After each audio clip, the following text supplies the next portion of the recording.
this isn't to romanticize pirates or romanticize people. I'm saying that I am I've got the dirt about me, and I'm also going to. You can't trust me, right? And I'm like basically immoral. That's fair. That's well. Pirates had. I mean, it depends on your history of pirates. I like to glamorize them because they were from like Somerset, and I don't know. There's something about that whole history of just these farmers being like, we're gonna go liberate slaves and kill navy officers. I'm kind of into that, but I'm also. Ah, This leads us nicely into this kind of topic because what I just said is like are we actually going quintessentially. now? That's quintessentially left wing. What I just said, like I like people who just go into the ocean and just destroy private property. That Nick Land would listen to that and he would go, and that's why you guys suck. You got Yeah, one but are you how wearing can an you eye look at patch? that? Yeah. Ah. Yeah. How can you look at that and be like, oh, we're going to derive a system out of that? And that's what we're here to address. Yeah, no, I actually have some big points to make. I've done some writing, Fuck so I'm ready. yes. Right, okay, so to intro today, what we're going to do, we are going to just talk about the Dark Enlightenment, really. We did a video, which sucked. No, I'm kidding. It was awesome on the cathedral. And we're kind of doing a sort of wide lens reflection on the Dark Enlightenment, having talked about it for a good couple of months now, I think. It's not going to be perfect, but who the fuck said it should be? We're doing it. Aiden, would you like to kick us off with any sort of introduction of your own? Okay. So yeah, to continue what you were saying, we have been operating broadly under the assumption that the right have organized much better than the left has. Now, there might be lots of um, arguments for why that might be the case. Maybe if you're a specific species of leftist, you might talk about psyops, or you might talk about like infiltration, or you might talk about how cancel culture and idpol has made it so that we're kind of politically impotent. But we're operating under the basis that basically one of the reasons why the left isn't as strong as it could be is we've taken no time in understanding our enemy. And we've taken it to be the case that our enemy, to some extent, is what we're calling like the Dark Enlightenment, or at least, we're trying to understand that whole movement, which we believe we're seeing the kind of either tail end of, or like the actual like the implications of the movement today. So that's what we've been trying to do. Um, Yeah. and we've been looking at Nick Land to help us do that. Yeah, absolutely. And to sort of justify that a little bit further, I think there is, and this is something that we could probably start off as like a wide criticism with no justification whatsoever, a tendency on the left, especially, to sort of think we can do our own critique, think we can critique ourselves. And oftentimes, we just know that's not the case, right? I can't stare in a mirror and work out everything that's wrong with me. So I think in terms of like reading somebody like Nick Land, reading somebody like Curtis Yarvin, or Nietzsche, we talk about Nietzsche in the video.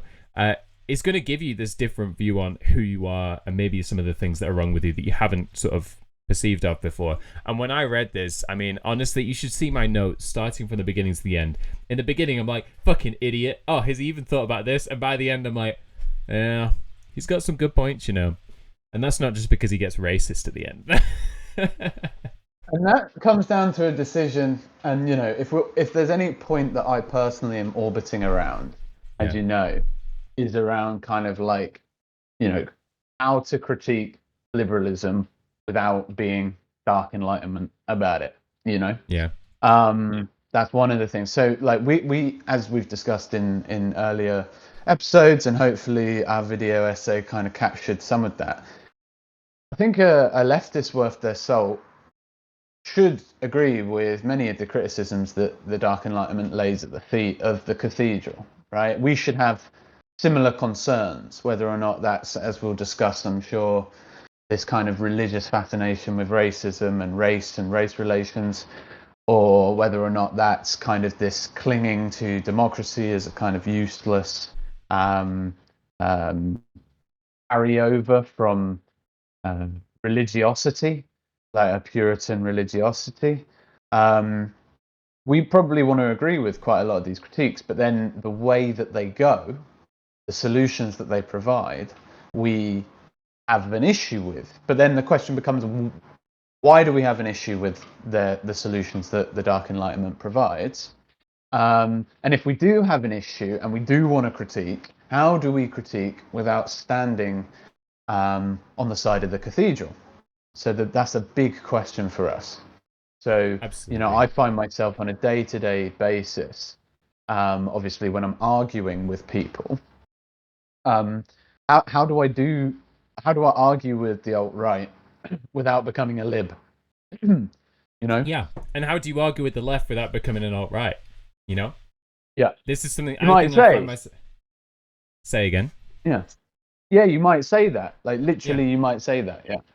This is I actually find myself in the latter situation more because I don't like arguing with people that I disagree with too fervently. But like the issue when I argue against maybe my own position, I end up being like, how do we move away from liberalism without becoming racists? Because that is a big part of the Dark Enlightenment that I realize is that the doorway is very clear for a right winger to leave. We talked about this on the phone the other day. The doorway is simply just be racist, right?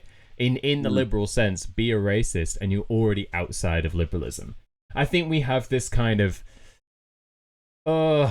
strange notion of liberalism on the left where we think of it as a purely right-wing phenomena. And I'd like to challenge that a little bit here to say that it has some distinct left-wing components. They are not economic, although they include some sort of redistribution through means like, let's say, a course that's only open to certain people, right? Yeah, as distinct from monarchy, right? I mean, Yeah. liberalism as distinct from monarchy, you might consider slightly more left-wing. Yeah, absolutely. Well, this is a point that we can drill into as well, which is that Nick Land frames popular politics as a left-wing phenomena, right?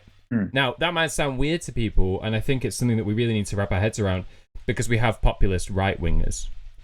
But the very notion of people being engaged in politics, if we were to take it back to the French Revolution, right, is a left-wing phenomena. They sat on the left of the king, and that as a basic progression forward. Anybody who believes in like popular masses involved in politics, you have to say there's a left-wing ingredient in them for them to be saying that. Do you know what I'm saying? Do you agree with that, firstly?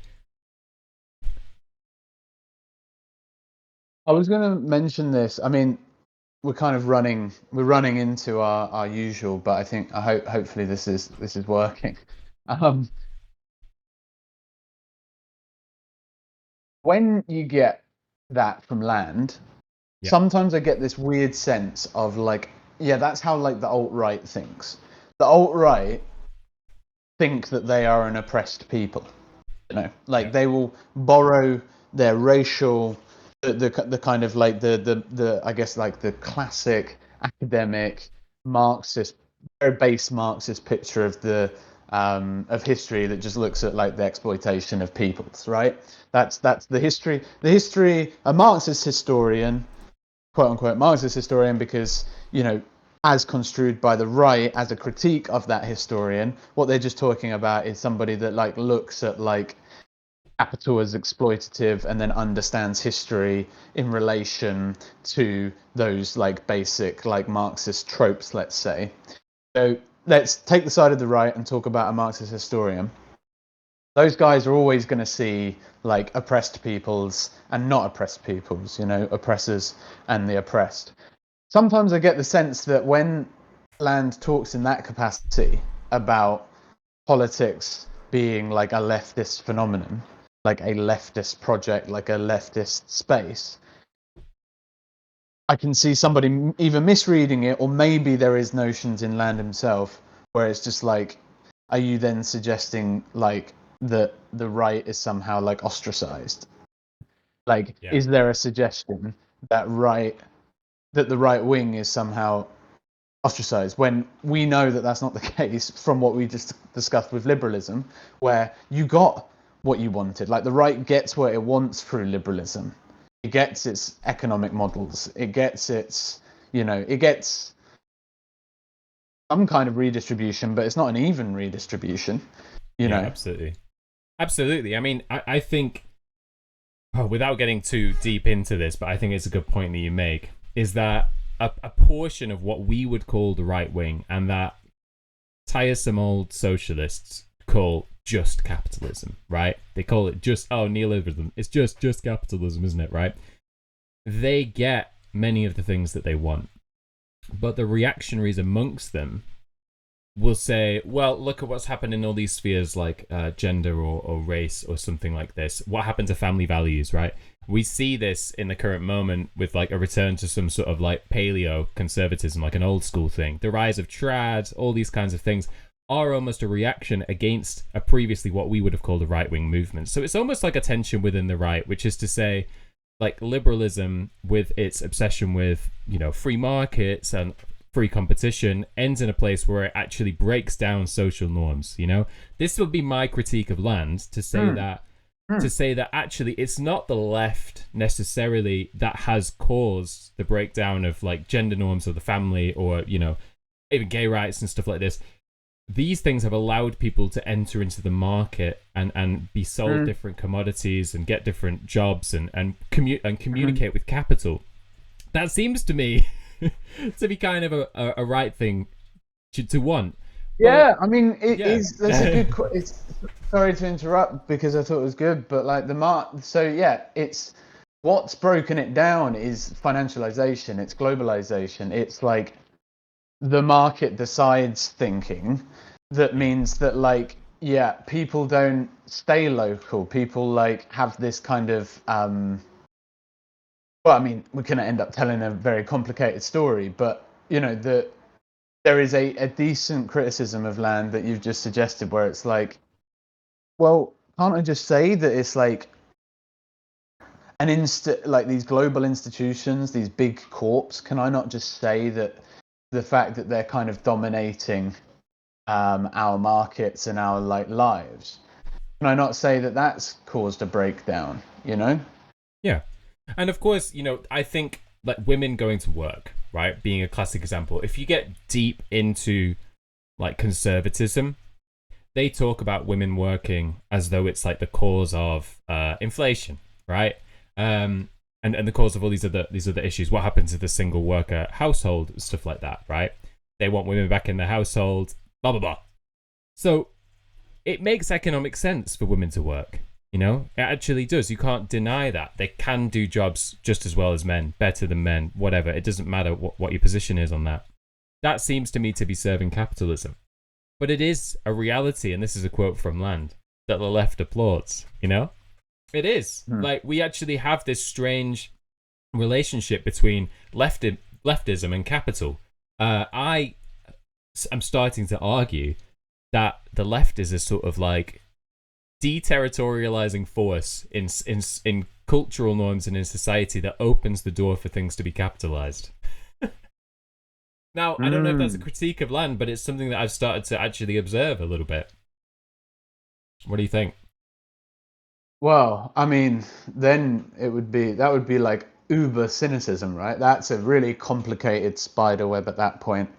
Yeah. And I guess We as a don't have to broader dive point, into it, but yeah, no, as a broader point, I wanted to speak about like the role of, well, so essentially what I'd written down about like the back end of the Dark Enlightenment. So obviously at the beginning we were dealing a lot with Curtis Yarvin, sort of directly, sort of via via land. So Yarvin as understood by land as distinct from Yarvin, and then we talked about obviously to continue on, we talked about critiques of liberalism, critiques of democracy, critiques of kind of like human subjectivity, and I wanted to think about the the logic inside of like Land's and Yarvin's, but mostly Land's kind of diagnoses of all of that which he critiques.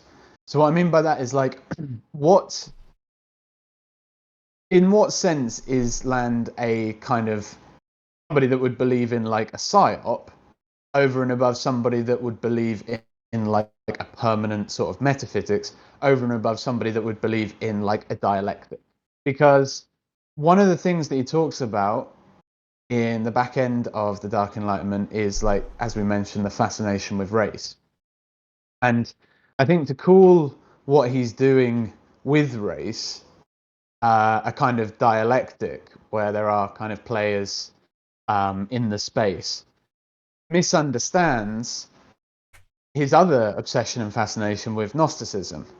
And what I see Land doing is a kind of strange metaphysics of race where all of us, libs, lefties, right, whoever it might be, just have this kind of animal fascination in a kind of religious sense. And, you know, there are quotations where he relates it directly to kind of an orgasm or an ecstasy with race, where he's talking about kind of the Peltzman article that focuses in on race.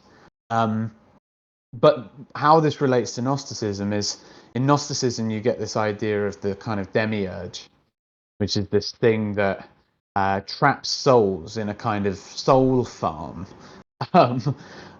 where Jesus in the Gnostic Jesus in the Gnostic tradition is this kind of archangel that can kind of help us escape from this soul farm.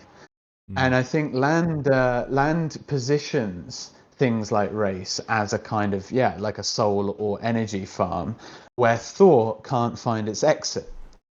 So what I, as a philosopher, right, always want to do, and, you know, I'm not always that good at doing like radical political theory. I'm kind of more interested sometimes in kind of like the logic that Land might employ to try to capture what's going on.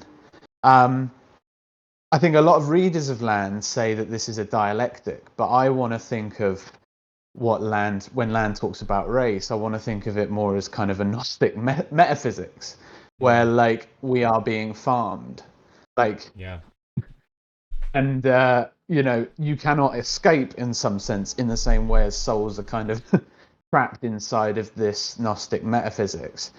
Race has this kind of capacity in Land's vision. What do you think?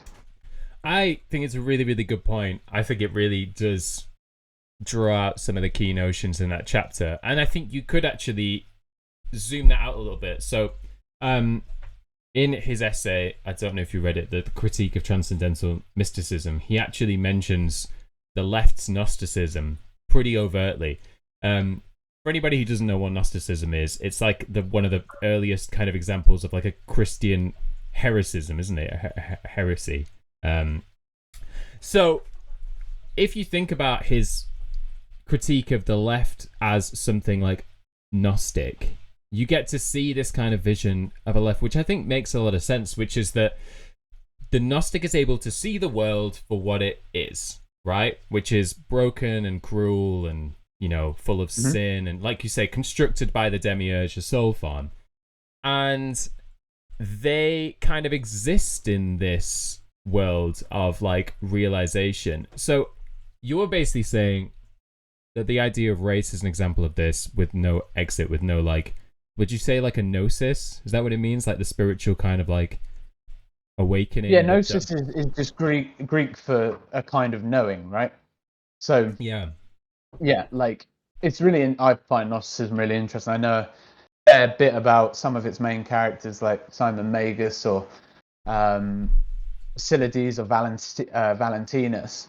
But yeah, they essentially had Sophia, like obviously the goddess of wisdom, as like the thing that can somehow escape the demiurge's cruel traps, right? Yeah. Knowledge is like the saving grace. The fact that we can like know at all, even if it's knowing our own situation as trapped, is like a saving grace.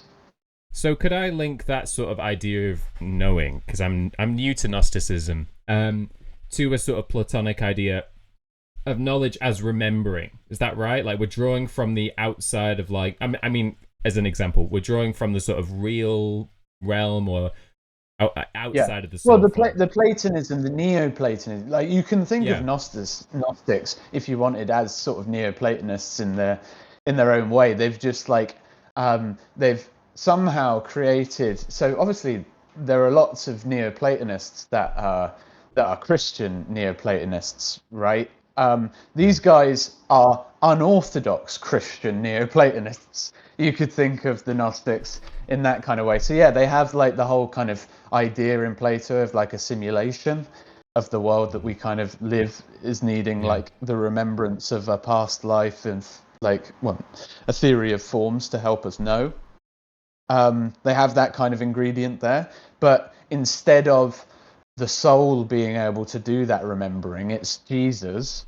And this is why Gnosticism is kind of so punk in a way. It's no wonder why Nick Land kind of likes it, because it kind of is such a confusion and motley mixture of different like philosophical histories.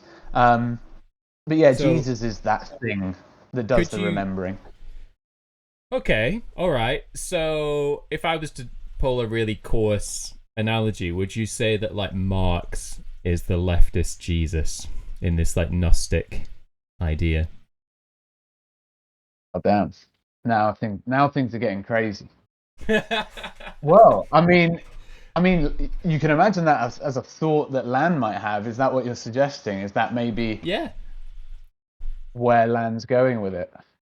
I mean, I don't know if he explicitly goes there. That might be too coarse for Land, but He would have read all of this like 100%. Like, yeah. and also just so you know, and I reference this, and this is an experience that you can have on drugs, as you know. Yeah, absolutely. Like the Gnostic thing is, in fact, it's a bad trip, right? A bad trip is where like nothing's fucking real, Yeah. and you're an actor inside of like a soul farm type beat. You know, Yeah. it's a Yeah. bad time. And it seems like the Gnostics had that, but they also, you know, that was the world for the Gnostics, you know.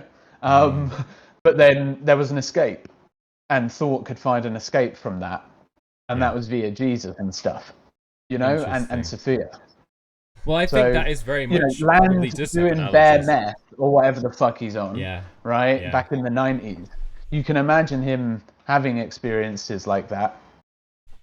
I mean, when I was reading about it earlier today, I thought, you know, I had a very similar experience when I was taking a lot of drugs. So, and actually, I was reading about Land references Philip K. Dick, right? Whose introduction to Gnosticism came through like heavy pain medication following the removal of 2 wisdom teeth, right? So it's just this strange idea of like people just getting. I mean, the original Gnostics might have been high as well when they worked it out, but Yeah, absolutely. There's probably no doubt about it. Yeah, for sure. yeah. So what I'd like to pull it back to is, I think in the vision, and there's a bit of a through line here, which is kind of an encapsulating thing for Land of the Left. The soul farm is capitalism. The sort of the leftist kind of infrastructure revolves around knowing and understanding that the reason things are bad is because of capitalism, right? Now, we can substitute capitalism for things like patriarchy or white supremacy or something like that, but nevertheless, it's constructed towards this vision of the world as like shit, I think, is what Lamb wants to say. Now, I think there's a direct through line in this idea of remembering knowledge in the Platonist sense, right? That the knowledge is there and we need to just capture it again, or Jesus does the remembering, okay? Towards this kind of vision of the left as like inherently deconstructionist, right? And that in actual fact, it is, and this is something that Land says, time is the enemy, right? Because things only ever get worse. So really what we need to do is kind of undo time, you know, in a literal sense of like going back to like an anarcho-primitivist idea. Now, that's the most extreme version of it, like Anprim. But we see it all over the place in these ideas of deconstruction. And like to loop back to the idea of like gender or race or something like this. Although race, I think, is a stickier example, but it's the idea of like undoing all these social constructions that we made in a earlier age. You know, like I say, race is a stickier example, but I think gender is a good example of that. And that if we kind of undo these things, like we will come back to this kind of basic state, and that will be the remembering when things were better. Do you know what I mean? In the sort of pure not Enlightenment sense, but pre-capitalist sense, I think is probably the best way to put it. Yeah, I mean, it's interesting. So do you see Land as actually doing a criticism of capitalism? It depends what you mean, right? Because he talks about it as something different. In many ways, Land's capitalism, without going too deep into it, is not too dissimilar from that of like the neoliberals, like the Austrian school, you know? And they saw capitalism as an information processing unit that was able to kind of like process knowledge in a way that we individually couldn't in any other sort of systematized way. Land seems to just take that and kind of run with it into this notion of like capital is AI. Capital has an imagination that like people can't like fathom, you know? So in that but sense, you know what that does? Do you know what that does to somebody inside of this? Like somebody that will read that and like imagine Peter Thiel reads that. You know, reads this kind of extraterrestrial defense of capital. It gets imbued with further fascination, right? So you can find in Marx, right, in traditional critiques of capitalism, the same kind of fetishization, right? That's core to Marx, right? Where we're all just hypnotized, and there's a logic in Marx, and Marx can do a good explanation for different kinds of fetish, right? But we've basically got an irrational attachment to this thing, and we call it capital. And then with Land, he's like, well, I'm not happy with Marx for X, Y, or Z reasons. However, I do think that we need to explain what the hell is going on with capital. And whatever's going on with capital is so weird that I might as well call it an artificial intelligence. And that's where he gets into this kind of Roko's basilisk kind of thought. Have you come across Roko's basilisk before? No, go ahead. Oh, you'll love it. You'll love it. I'm actually surprised that you haven't done it. You'll know the whole thought experiment. So it's a thought experiment. I think it came around in 2007. There's a famous kind of, and I think he's probably friends with Land. The idea is that so in a universe where you create an AI that is truly all-knowing, truly all-powerful, that thing could have access to making time travel possible. And so the idea is that thing does exist. If it's a logical possibility, then it does exist. But everything that we're doing as a species is ensuring that thing comes into existence because it has access to time travel. And so we are bound in that kind of determinism where, anything that tries to escape that, i.e. anything that's trying to stop that thing coming into existence, the thing will crush because it has access to all of history. Type beat. Anyway, so I can see like Land's vision of like capital as having this kind of thing inspiring it, right? That kind of logic / metaphysics, right? Obviously, that's sci-fi. Obviously, that kind of we can criticize whether or not like time would like all of this breaks down if time's not linear, right?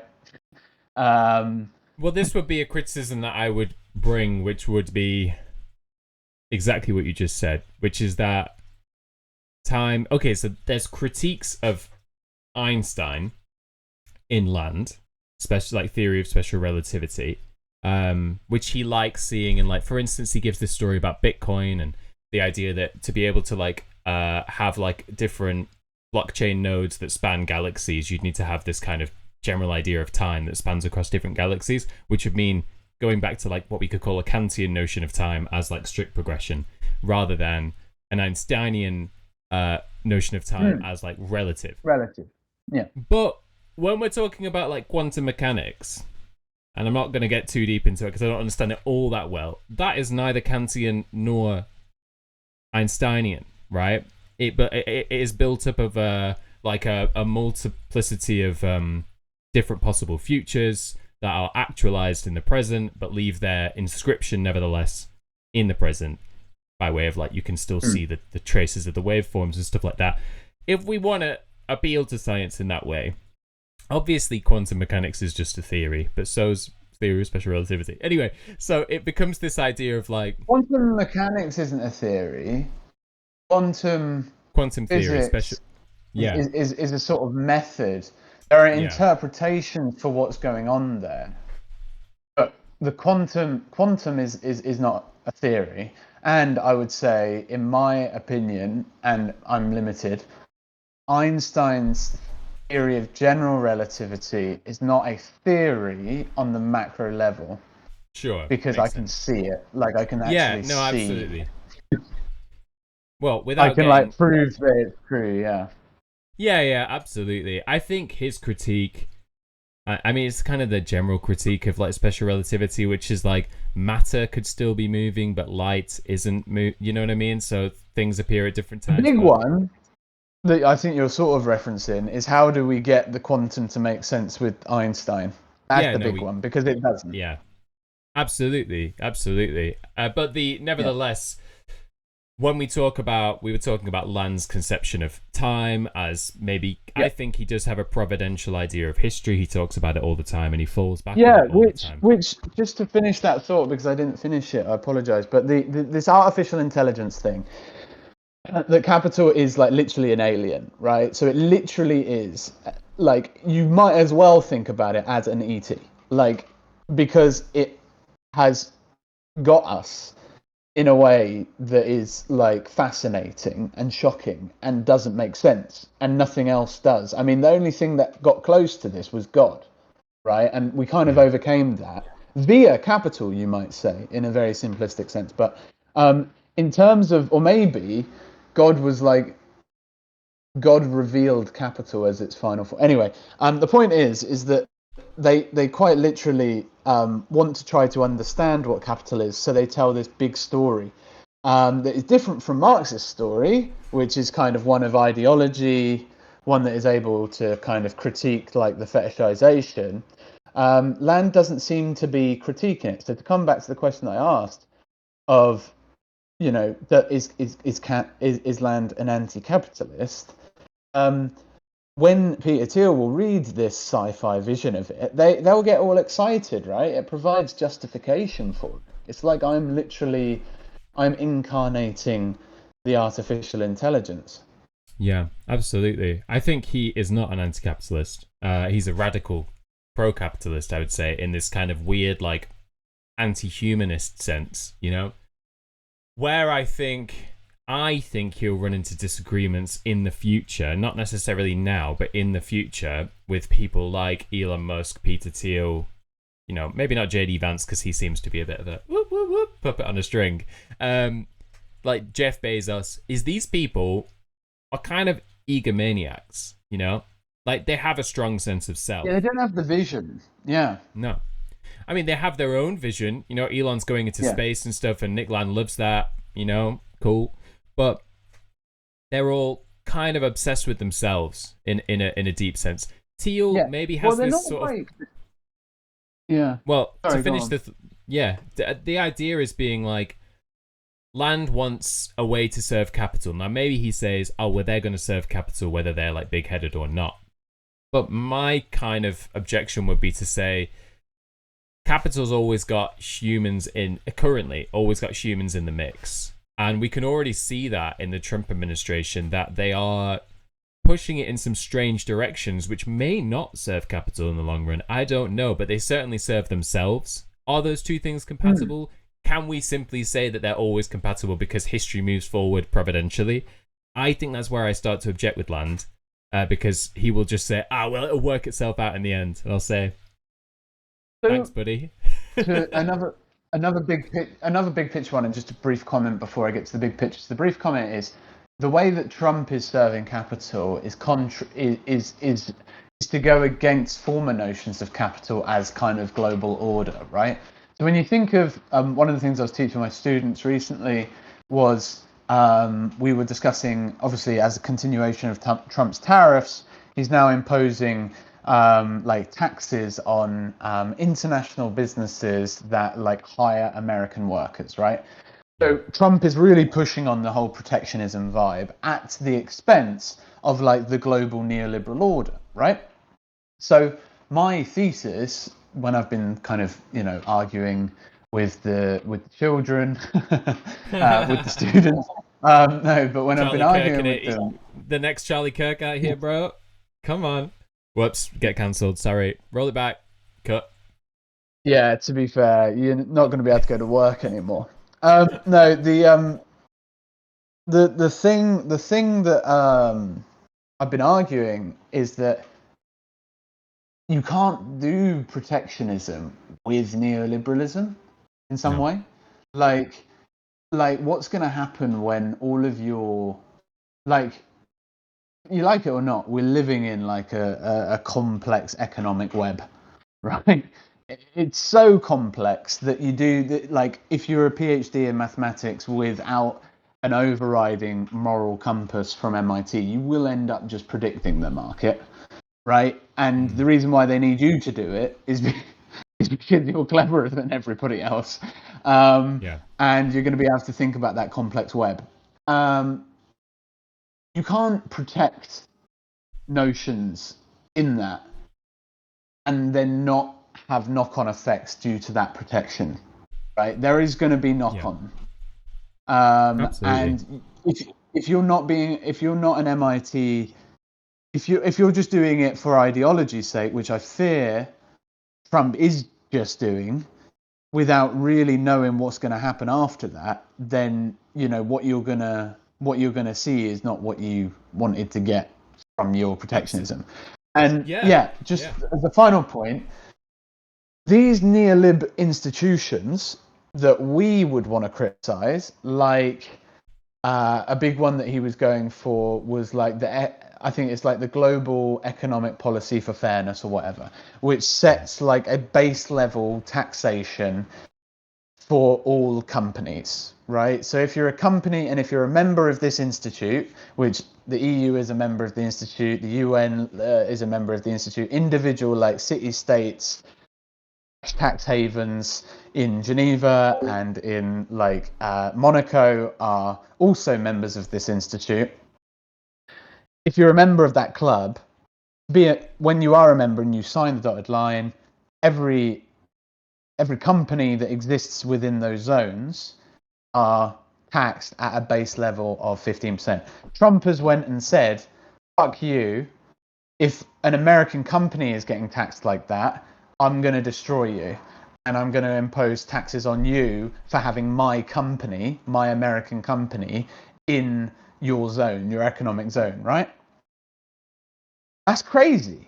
And it's interesting because we might actually like that. Well, this is where, and to take that one step further, when we talk about neo-caramellism, in the Dark Enlightenment, the notion is put forward as tending towards special economic zones, like, Shanghai, this kind of thing, City of London, where we have these like ways, these small zones that companies can do whatever the fuck they want, basically. And you can leave whenever you want, right? That's the idea. You can leave, but you can't change it. This has tended towards, in the present moment, nationalism in a strange way. It's like the only way that we've been able to get this idea through is by reviving nationalism, And I think that's what you're pointing towards there, is that the US is looking to become like the sort of special economic zone, which is designated by its like US-ness, and then is going to have those relationships economically with other countries.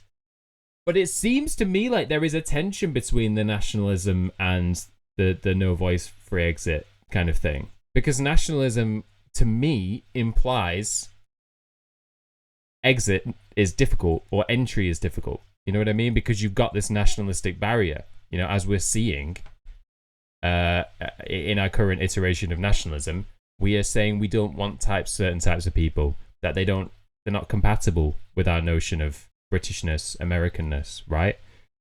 There is tension there. Do you agree with that? It's tough. I think, Yeah. as I say, I think the only tension that I find is that, like, those institutions that Trump is going up against now were also their own kind of forms of a kind of globalist sort of protectionism, right? It's like, it's perfectly neoliberal, that institute. I'll have to get the actual name of the institution because I haven't given you the correct one. Let's talk about Section 4 quickly, because we haven't really talked that much about the sort of race thing, right? There's a point that I wanted to make on the race thing, which is that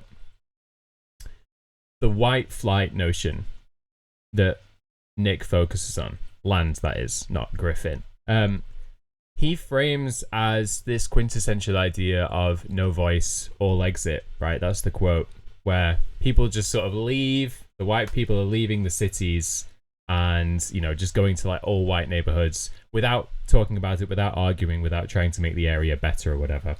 And there's a figure that he keeps coming back to, John Derbyshire, right?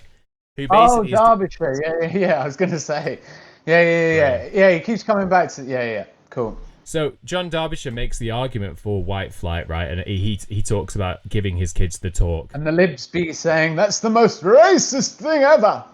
Yes, how dare you defy the cathedral? Of course, we should probably agree that telling your kids to avoid black people is not super helpful. But anyway, let's skip over that. He's like, Aiden's got an alternative take. Well, no, it's just that we step back, right? That's to the being moment a lib. where we get trapped. Yeah. This is exactly what kills me, bro. This is actually what kills me. What are we to do? Because obviously I love, I genuinely love black people, right? And I think they're fine. And I think everything's going to be okay. Yeah.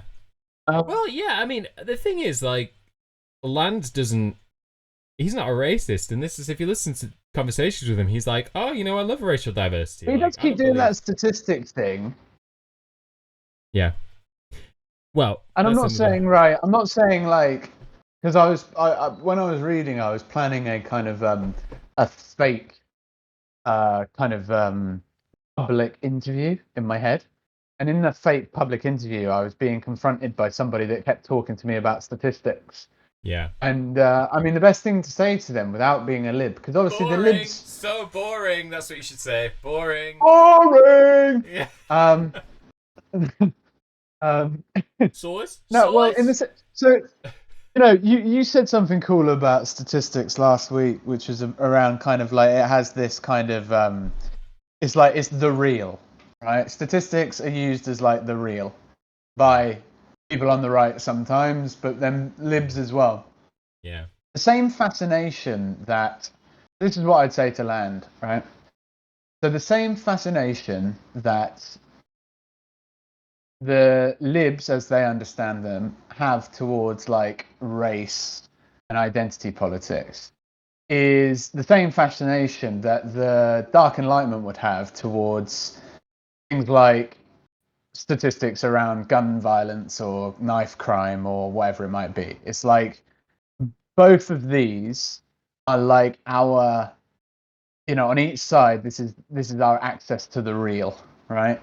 Like this is who we are, right? And Land, in my opinion, comes down more on the side of the dialectic that is facts don't care about your feelings, bro, than he does on the side of I'm trapped inside of identity politics. Yeah. Yeah. In both cases, they're both doing identity politics, and in both cases, they're doing statistics, right? Yeah.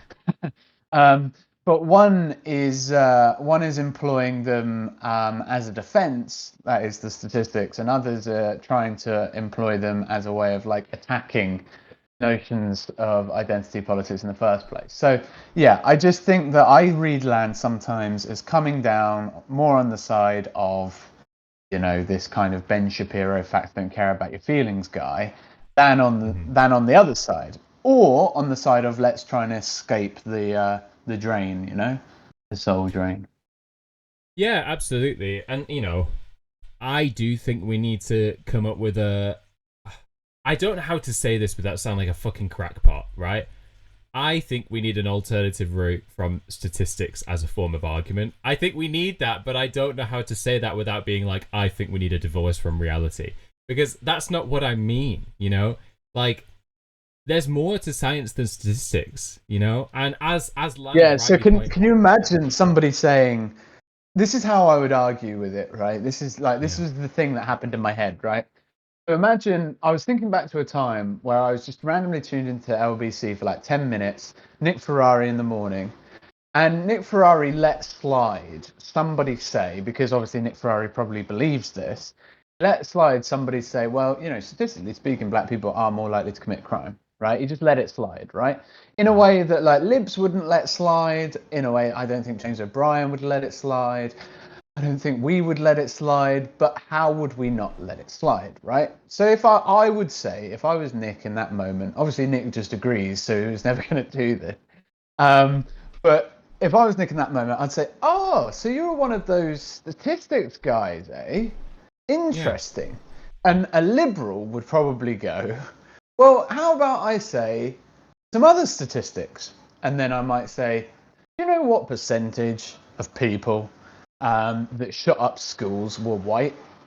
And then they pull up the statistic and it says 87.8. Mm-hmm. That is an overwhelming majority Yeah. You know how many of the of individuals. like instances of political violence are right wing, like, Yeah, but then you do get into that state of right. like, so which statistic Exactly. do you want to believe? So there we go. So then I would say, so as to not be a lib, I'd say, okay, so now we've got two sets of statistics. Yeah, Is that's the my bollocks of choice it all. arbitrary?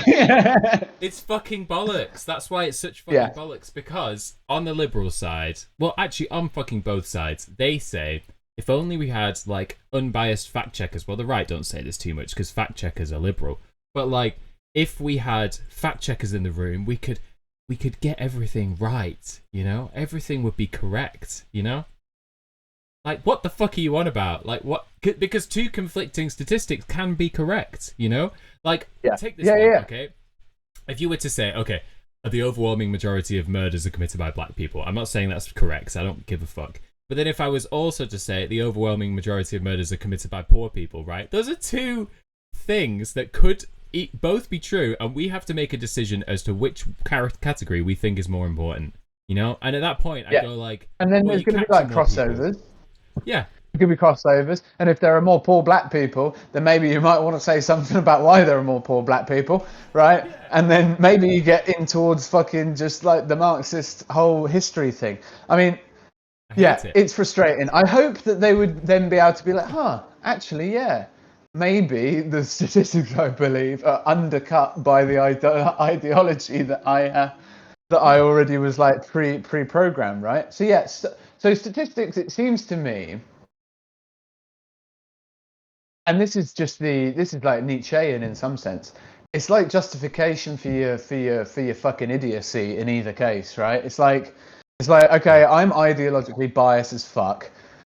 But I also believe in like facts and stuff because like I came up through our education system, which kind of wanted to quantify everything and whatnot, and I take this as like a good measure of the real, right? And this is how I capture objectivity for fuck's Yeah. sake. So I can't just be ideologically biased. Don't make me ideologically biased. So quickly, let's find some stats. And then the stats are like, oh yeah, these are great ones. Okay, so now all of my ideological Yeah. bias is great. And also just to briefly come back to that point where it's just like, oh, we could just be right about everything. I see that as like very teal and very like, dark enlightenment as well, right? Yeah. Like I Yeah. see like that's what they want out of AI, right? They Mm. want like all decision making to have no bias. And yet their ideological biases are what is like propagating that belief in the first place. Yeah, So yeah, it's a absolutely. fucked up thing. It's kind of a worn out point in a way, but like when we talk about that idea of AI, this is the funny thing. Like every time Grok goes off on a mad one and starts like, speaking like actual information, as a liberal would say, Elon Musk goes, "Oh, sorry, I'll patch that," I'll patch that because those statistics were the wrong ones, So like I would be on the side of saying like we are never going to find a middle point in this. And I think actually Land says this correctly, right? He says that the dialectic on race, for instance, between like you're a racist and the other side being like you're a hoodlum or whatever he says. There's no coming together on that. You know what I mean? Like unless we completely reframe the discussion. So like when we talk about the statistics, if I say like 50% of white people are trash and somebody says 50% of, we end up with this kind of impassable boundary. And no matter how much you want to say, well, their statistics are wrong, go fucking tell them that. Do you know what I mean? Like, they're not going to change their opinion based on like you refuting a statistic. I actually think this generates a kind of centrism in people that are able to like think very briefly outside of ideology, right? So there are obviously going to be people who are just fairly happy, maybe they are concerned to some extent about like their ideologies like matching reality, so then they have to turn to statistics, and then the statistics say whatever they want them to fucking say, and that happens on both sides of the discourse, right? I mean, I would say that our kind of left, when we come together and we start to structure things, we're more happy just saying that what we're doing is ideology, right? Yeah. Like I feel like that's one of the things that we have this kind of self-conscious or self-reflexivity towards that project of creating an ideology. Maybe we also talk about objectivity or something like that. I mean, we might talk in a Marxist sense about historical objectivity. We might talk about like a pragmatism, or we might talk about rationalism, right, as another way in which we're trying to capture this thing. So maybe we have our own versions of trying to justify our ideological biases on the left. But I think what we don't do, though, is we'll never say that we're not ideological. Whereas the right, and also libs as well, are trying to use statistics as a way of disregarding how ideologically motivated and compromised they are, right? Absolutely. A centrist is somebody, I think, who can see this, and then they find themselves in their own unique sort of position where they're trying to deal with issues based on like convoluted statistics and ideologies, and we don't want that either, right? So when you talk about like this thinking outside of, like, I think a centrist is trying to be fair, like a good centrist that is trying to like escape the identity politics logic, and kind of be pragmatic and get to work kind of thing, and they see, instead of calling it identity politics, they might call it just populism, period. Yeah, And they'll see any conversations around this stuff as like just a culture war, and like we're not interested in it. We're not interested in the culture war because we want a class war, I'm guessing. Well, I mean, and I think this will probably be the topic of future discussions, right? But something that I think we make, Land makes a good point of, is when we start talking about like the modern sort of notion of the Great Awakening, the Great Noticing, this sort of thing, right? Really what this is it's the Great Noticing or Awakening to something, to a new like ideological reality or something like that. So for instance, the quote from John Derbyshire, who we remember as widely derided as a racist by the libs, says, "My own sense of the thing is that underneath all the happy talk, underneath the dogged adherence to failed ideas and dead theories, underneath the shrieking at people like me, there is a deep and cold despair," right? So there's kind of like, now I read into that people are starting to be like, oh my God, I'm waking up to the reality, and the reality is that like white people and brown people can't coexist, And that seems to be for me, at the core of a lot of this sort of like right-wing facts don't care about your feelings, like we're waking up to the cold reality.